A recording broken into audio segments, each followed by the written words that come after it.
Alright, check it out. When Blizz want to get out, look, start to move around the tank and tear stuff up. So let's go ahead and open this enclosure, get this light bulb out of the way, and I'm gonna go ahead and let her out. Come on. Come on, Blizz. Don't be shy. Come on. You ready to go walk? Let's go. See? Pretty easy to get them out the enclosure. But let's go ahead and get her outside and go ahead and start the walk.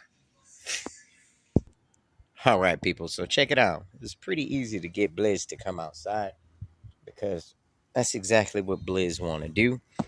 So I bring her outside and let her stay outside for about an hour, sometimes 2 hours. But while I'm out here, I do observe her body and make sure she's doing all right. You know, I do reach in and rub them under the chin a little bit.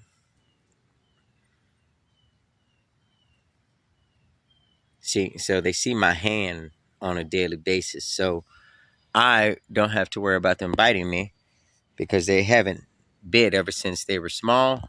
And I come outside and I touch them a lot. So I let them get some natural sunlight. I let them roam around in the grass, get all the senses.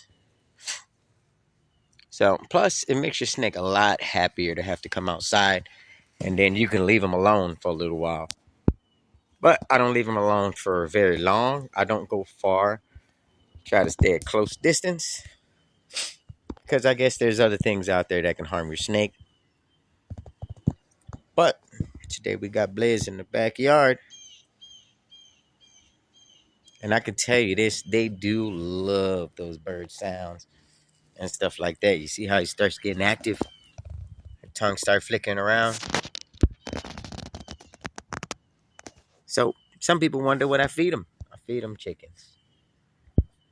I went from quails to whole chicken, and sometimes they like drumsticks.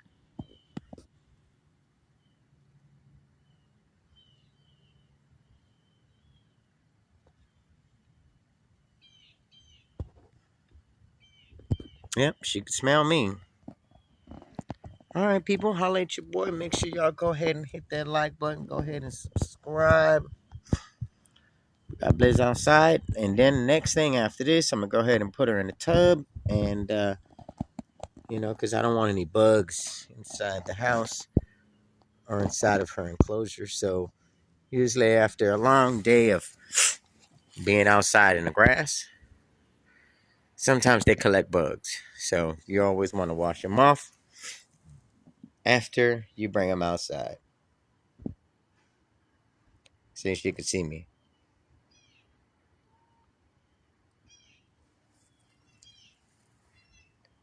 All right, people, we're going to back off and go sit down and, let her enjoy herself for a little while. And we're going to come back.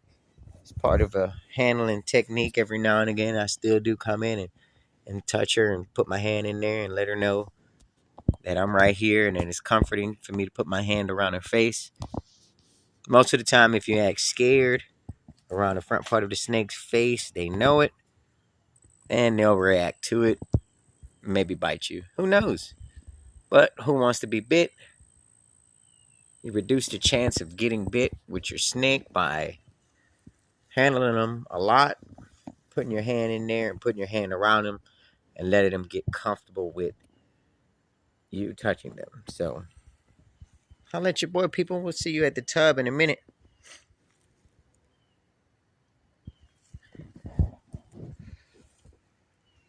All right, check it out. See, after a long day outside, time for a nice bath. So she normally chills in here for about 30 minutes, sometimes an hour. That's only if I let her. But holla at your boy, people.